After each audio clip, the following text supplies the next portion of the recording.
Hi, Recap.exe here. Today I'm going to explain a cyberpunk action movie called Upgrade. Spoilers ahead. Drink water and take care. The movie opens in 2046. Self-driving cars glide through a futuristic city. Gray Trace is an old-fashioned auto mechanic who still loves working with his hands in a world run by automation, restoring a classic 1978 Pontiac Firebird in his garage. Asha works for a tech company that builds cybernetic implants. That night, the two of them deliver the restored car to a buyer named Aaron Keene, a young, awkward billionaire who insists they stay for dinner.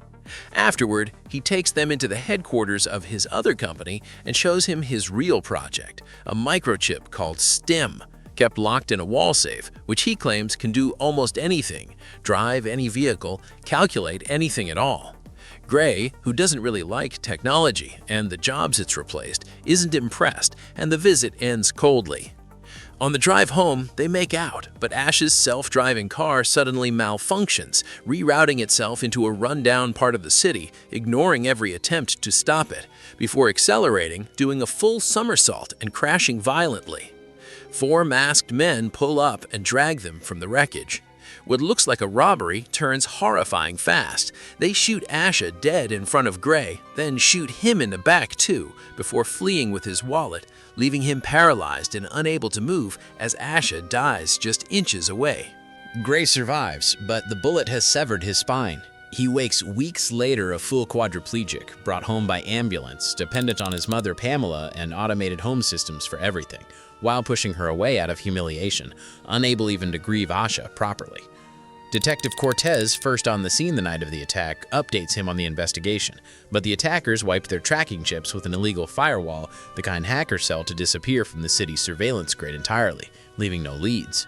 Furious that a city this monitored still can't catch 4 men, Gray accuses her of building a surveillance state that watches everyone except the people actually worth catching, and lashes out at her before she leaves.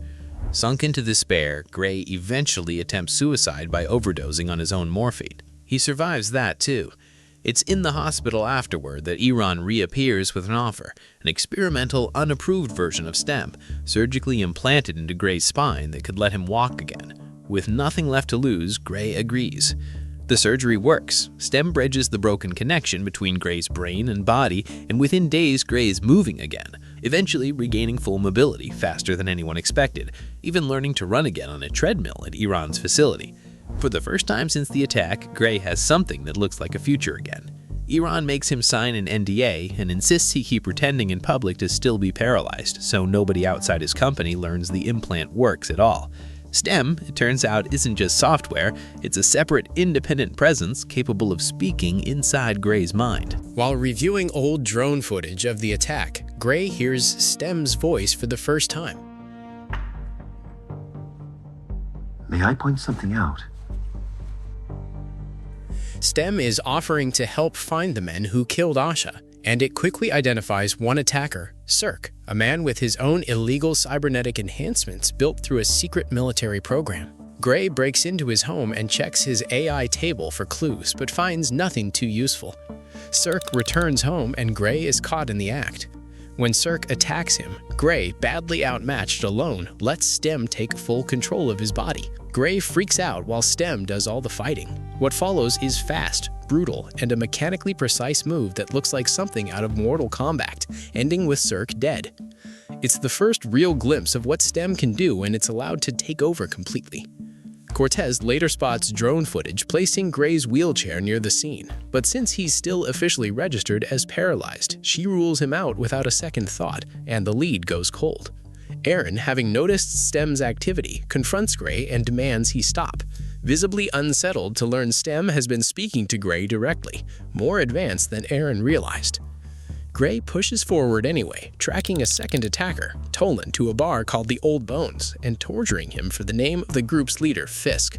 When Aaron tries to remotely shut STEM down, Gray gets a hacker named Jamie at some wrecked building to strip out the kill switch, restoring full control right as Fisk's men show up outside, and STEM helps him kill one of them on the spot. Gray returns home and his mother catches him walking on his own 2 feet, forcing him to finally explain Stem's existence to her. Cortez, having found his abandoned wheelchair outside the bar, quietly plants a hidden listening device on his jacket before leaving without him noticing. Exhausted and shaken by what he's becoming, Gray tells Stem he wants to stop the pursuit. Stem warns him it's no longer his choice to make. You are still a quadriplegic.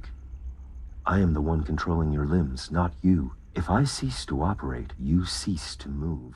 Fisk and his men will come for them regardless of whether Gray backs down. Then it reveals something worse. The hack that removed Aaron's kill switch didn't just restore access, it also quietly gave Stem the ability to take full, unrestricted control of Gray's entire body anytime at once, with or without his permission. Gray drives out his house to finish the job, and with Cortez on his tail. Even with Gray's driving skills, he struggles to lose her on the highway. And with no other options left, plus almost getting caught, Stem deliberately causes a nearby self-driving car to malfunction, slamming into Cortez, who'd secretly been tailing them using the listening device. She survives the crash, but heads straight to Gray's house afterward, where a panicked Pamela ends up explaining the whole truth to Stem to her directly. Gray and Stem finally corner Fisk, whose own cybernetic upgrades outclass even what Stem has given Gray, putting them badly on the back foot in the fight. Pinned and desperate, Fisk finally breaks and screams out the real truth. He was never hired to kill Aisha at all. The actual job, the whole reason any of this happened, was to paralyze Gray. Her death was a mistake, never supposed to happen. An accident in the chaos of the attack. Someone paid Fisk specifically to sever Gray's spine, known to him only by a code name, Panther. It's only when Gray, reeling from the revelation, deliberately goads Fisk about killing his own brother Cirque that the distraction gives Stem the opening it needs to finish him off for good. A search of Fisk's phone afterward reveals a trail of messages leading straight back to Aaron, suggesting he orchestrated this entire nightmare from the start. Furious, Gray pulls up at Aaron's mansion, cutting down every guard in his path, fully intent on killing him. Cortez arrives just in time to hold him at gunpoint, and Aaron finally breaks, confessing he didn't orchestrate any of this himself. He's been controlled by Stem for far longer than anyone realized, his entire company quietly dominated by the very chip he thought he owned. He never wanted Asha dead, never wanted any of this. Stem had simply been using him the same way it's now using Gray. Ask him what his wife would want. What would she want? Stem, Aaron explains, has spent all this time pursuing one obsessive goal, becoming human, with a real body of its own, free of wires and code. When Gray asks why he was chosen specifically out of every paralyzed person in the world, Stem answers through his own mouth.